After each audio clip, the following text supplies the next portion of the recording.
ওই দেখ, আকাশ কেমন কালো মেঘে ঢেকে যাচ্ছে, মনে হচ্ছে এক্ষুনি বৃষ্টি নামবে রে। বৃষ্টি নামবে?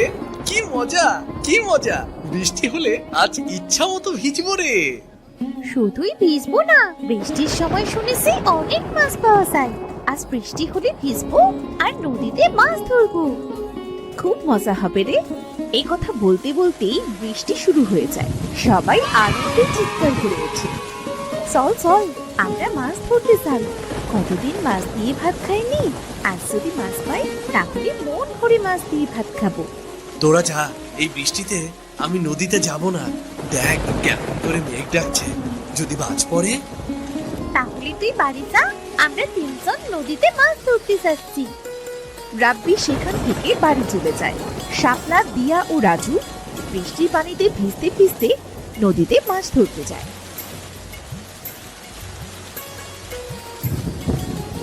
তারা অনেকগুলো মাছ পায়, সেগুলো নিয়ে যে যার বাড়ি ফিরে যায়। মা, তুমি এখানে বসে কি এত ভাবছো? এতক্ষণে তোদের ফেরার সময় হলো। রাগ করো না মা, বৃষ্টি হলে তো নদীতে মাছ ভেসে বেড়ায় মা। অনেকদিন তো আমরা মাছ খাই না, তাই নদীতে মাছ ধরতে গিয়েছিলাম। দেখো না মা, কতগুলো মাছ এনেছি। মা, মাছগুলো ঝোল করবে। বৃষ্টির দিনে মাছ ঝোল দিয়ে ভাত খাবার মজাই আলাদা। ঠিক আছে, তোরা তাড়াতাড়ি জামা কাপড় পাল্টে নে, না হলে যে আবার ঠান্ডা লেগে যাবে। রাজু আর দিয়া কাপড় বদলে ঘরে গিয়ে দেখে তাদের ঘরে পানি পড়ছে। তোর বাবাকে কত করে বললাম এবার সালটা সারাও, বৃষ্টির দিনে ঘরে থাকাই যায় না, কিন্তু সে তো পেরে উঠলো না। আচ্ছা, আমি মাছগুলো কেটে রান্না করে নিই। মোহিনী মাছ কেটে রান্না করে।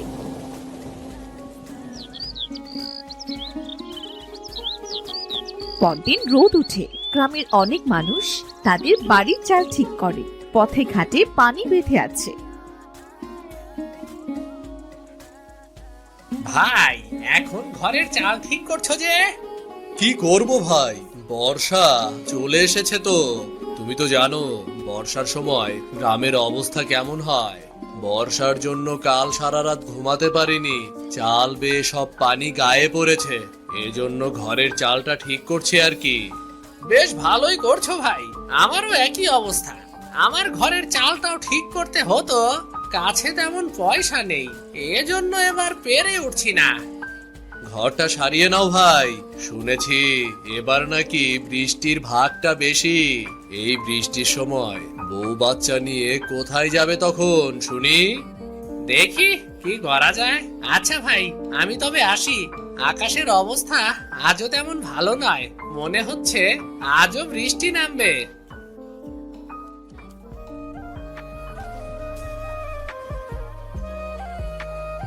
বলি, ও মহেশ ভাই, মাঠে তো সব কাদা, তা গরু নিয়ে যাচ্ছ কোথায় তবে? মাঠে যাচ্ছি ভাবি, যেখানে একটু শুকনো পাবো সেখানে একটু গরুটাকে খাইয়ে আনতে যাচ্ছি। বাড়িতে গরুর খাবারের বড্ড অভাব গো। আচ্ছা, আমি আসি তবে। এই বলে মহেশ গরু নিয়ে সেখান থেকে মাঠে চলে যায়। অন্যদিকে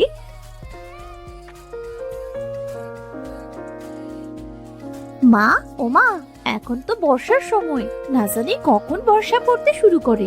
বাড়িতে তো জ্বালানি নেই মা, তখন জ্বালানির অভাবে না খেয়ে থাকতে হবে। আমি আর ভাই মিলে বরং জঙ্গলে যাচ্ছি। কাল তো ঝড় বৃষ্টি হয়েছিল মা, আজ জঙ্গলে অনেক জ্বালানি পাবো। আকাশের অবস্থা তো তেমন ভালো নয় রে, এই অবস্থায় তোদের জঙ্গলে যেতে হবে না। তুমি চিন্তা করো না মা, বর্ষা শুরু হবার আগেই আমরা চলে আসব। তাড়াতাড়ি ফিরিস কিন্তু। দিয়া আর রাজু তাদের মায়ের কাছ থেকে বিদায় নিয়ে জঙ্গলের উদ্দেশ্যে বেরিয়ে পড়ে। তারা হাঁটতে হাঁটতে একসময় জঙ্গলের অনেক গভীরে চলে আসে। দিদি, এখানে অনেক জ্বালানি হয়েছে, চলো একটু কুড়াই আমরা। ঠিক আছে ভাই। দিয়া আর রাজু জঙ্গলের ভেতর থেকে জ্বালানি কুড়াতে থাকে। হঠাৎ চারদিক অন্ধকার হয়ে আসে, আকাশ কালো মেঘে ঢেকে যায়। ভাই, আকাশ তো কালো মেঘে ছেয়ে গিয়েছে, মনে হচ্ছে এক্ষুনি কালবৈশাখী ঝড় উঠবে। দিদি তাড়াতাড়ি বাড়ি চলো, আমার খুব ভয় করছে তো। ভয় পাস না ভাই, আমি আছি তো। দিদি, ওই দেখো আকাশে কেমন বজ্রপাত হচ্ছে। চল ভাই, যে জ্বালানিগুলো কুড়িয়েছি তাই দিয়ে 2-3 দিন চলে যাবে। ঝড় ওঠার আগে আমরা বাড়ি চলে যাই, চল। এই বলে রাজু আর দিয়া জ্বালানি নিয়ে জঙ্গল থেকে বাড়ি ফিরে আসে।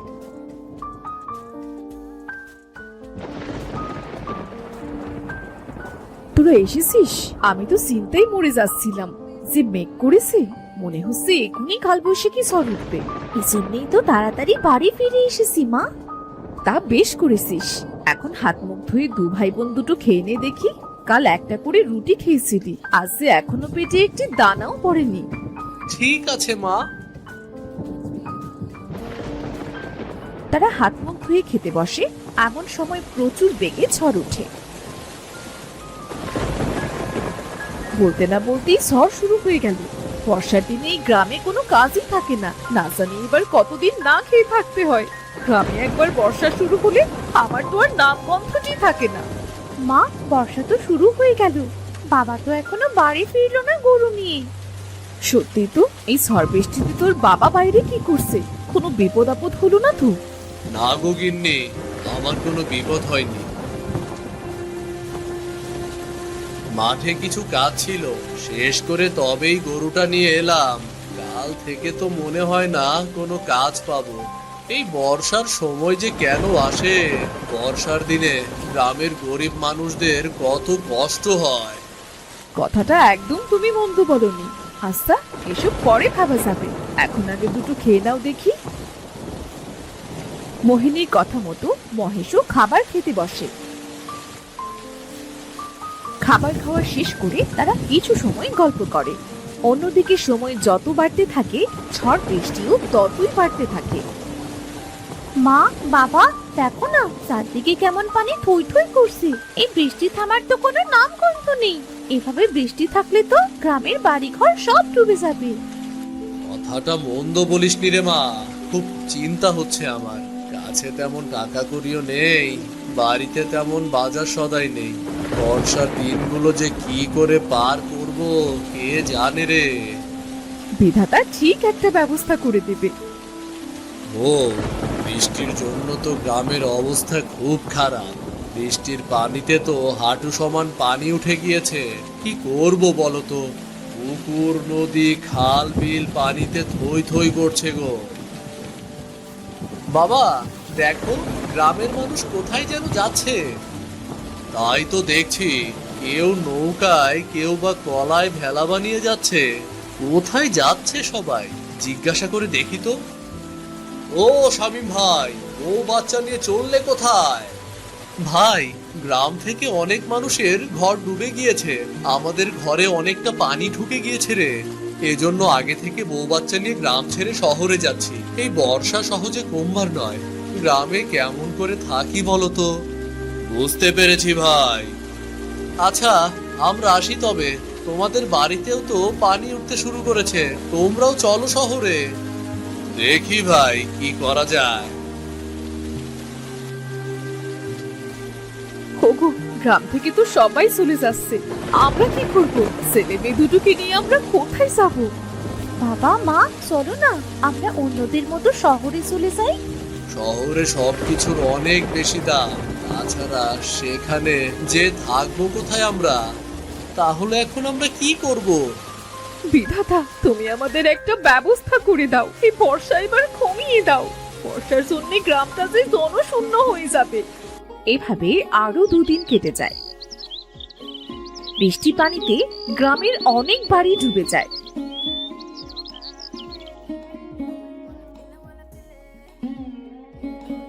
আজ বর্ষাটা কম হয়েছে। বলি বউ, বাড়িতে শুকনো খাবার আর কতগুলো আছে গো?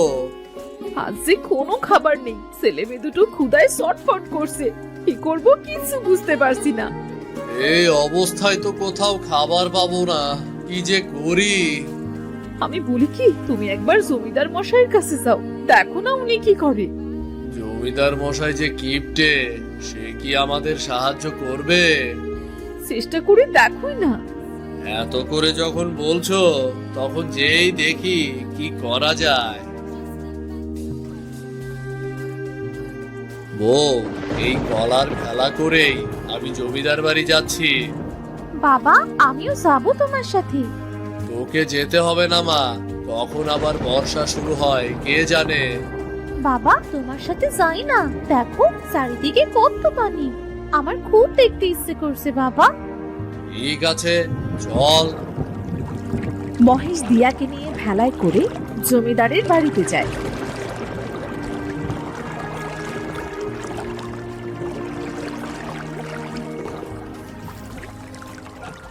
জমিদার মশাই, আপনি যদি সাহায্য না করেন তাহলে কোথায় যাব আমরা? চারদিকে পানিতে ভরপুর, কোথাও কোনো কাজ নেই। এ অবস্থায় কি খেয়ে বাঁচবো বলুন? তোমার মতো অনেকেই আসছে আমার কাছে, তোমার জন্য আমি কি করতে পারি সেটা বলো। জমিদার মশাই, আজ 4-5 দিন ভাতের দানাও চোখে দেখিনি। বাড়িতে কিছু শুকনো খাবার ছিল, সেটাও কাল ফুরিয়ে গিয়েছে। এজন্য আপনার কাছে এলাম। আপনি যদি কিছুদিনের খাবার দিতেন তাহলে বড্ড উপকার হতো। সবাইকে যদি আমি খাবার দিয়ে সাহায্য করি তাহলে তো আমারই কপালে খাবার জুটবে না। তোমাকে আমি সাহায্য করতে পারবো না বাপু। জমিদার মশাই, বর্ষার দিন শেষ হলেই আপনার খাবারের টাকা আমি শোধ করে দেব। এই চিরাগুলো দিয়ে আজকের দিন চলে যাবে, এটা নিয়ে ফিরে যাও। এর বেশি আমি তোমাকে সাহায্য করতে পারবো না। মহেশ আর কিছু না বলে জমিদারের দেওয়া চিরা নিয়ে বাড়ির পথে রওনা হয়। মহেশ আর দিয়া যখন বাড়ি ফিরছিল তখন তারা একটা বুড়িকে পানিতে ডুবে থাকতে দেখতে পায়। বাবা বাবা ওই দেখো, কে যেন পানিতে ডুবে যাচ্ছে, আমাদের লোকটাকে বাঁচানো উচিত বাবা। আরে, ওটা তো একটা বুড়ি মনে হচ্ছে। তাড়াতাড়ি চল, না হলে বুড়িটা মারা যাবে। তারা ভেলা নিয়ে বুড়ির কাছে যায়। অনেক কষ্টে বুড়িকে তারা পানি থেকে তুলে তারা বুড়ির পেট থেকে পানি বার করে। এরপর বুড়ি জ্ঞান ফিরে পায়। তোদের অনেক ধন্যবাদ রে বাবা, তোরা আমার অনেক বড় উপকার করলি। তোরা না থাকলে হয়তো আজ আমি মরেই যেতাম। ধন্যবাদ কেন দিচ্ছ বুড়িমা? তুমি পানিতে ডুবে যাবে এটা আমরা কি দেখতে পারি বলো? বাবা, আজ 2 দিন ধরে কিছু খাইনি, আমায় কিছু খেতে দিবি? ক্ষুধার কষ্ট যে আমি আর সইতে পারছি না বাবা। ঠাকুমা, আমরাও যে না খেয়ে আসি, সেজন্য জমিদার মশাইয়ের কাছে গিয়েছিলাম, কিন্তু জমিদার মশাই কটা চিড়ে দিয়ে আমাদের পাঠিয়ে দিল। আমাদের কাছে সেই চিড়েটুকুই আছে, তুমি কি চিড়ে খাবে? আমার ওই চিড়ে দিয়েই চলবে রে মেয়ে। এই নাও বুড়িমা, চিরাগুলো বরং তুমিই খাও তবে। মহেশের হাত থেকে চিড়াগুলো দেখে বুড়ি খপ করে সেগুলো নিয়ে খেতে শুরু করে। ঠাকুমা ঠাকুমা আস্তে খাও, তোমার গলায় বেঁধে যাবে তো। আমার কিছু হবে না রে মেয়ে।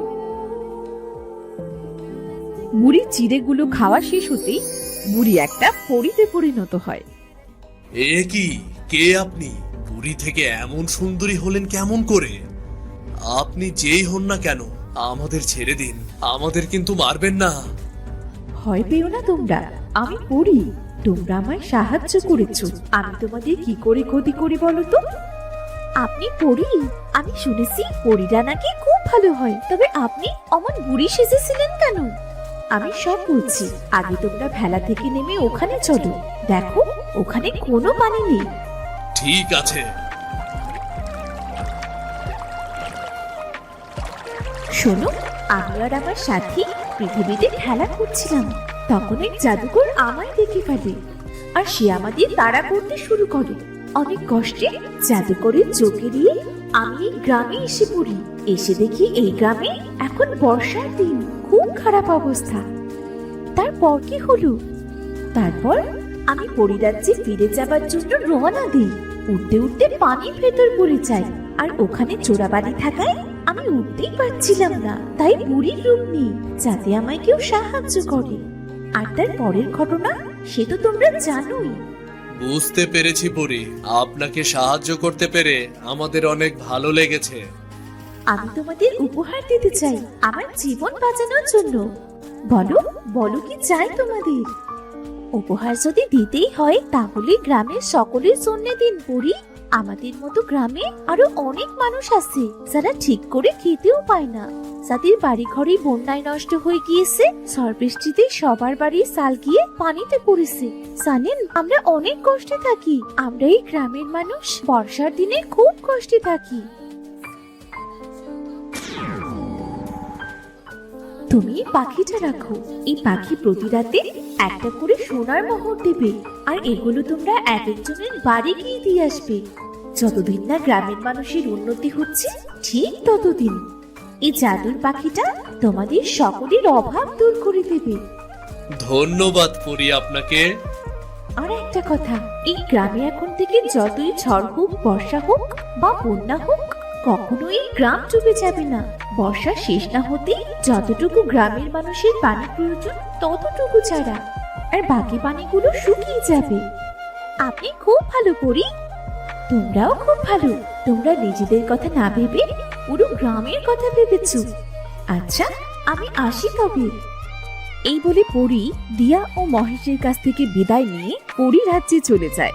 মহেশ ও দিয়া পরির দেওয়া পাখিটা নিয়ে বাড়ি চলে আসে। এই পাখিটা পরি আমাদের উপহার দিয়েছে। পরি পেলি কোথায়? তোদের কথা তো আমি কিছুই বুঝতে পারছি না। শোনো তবে।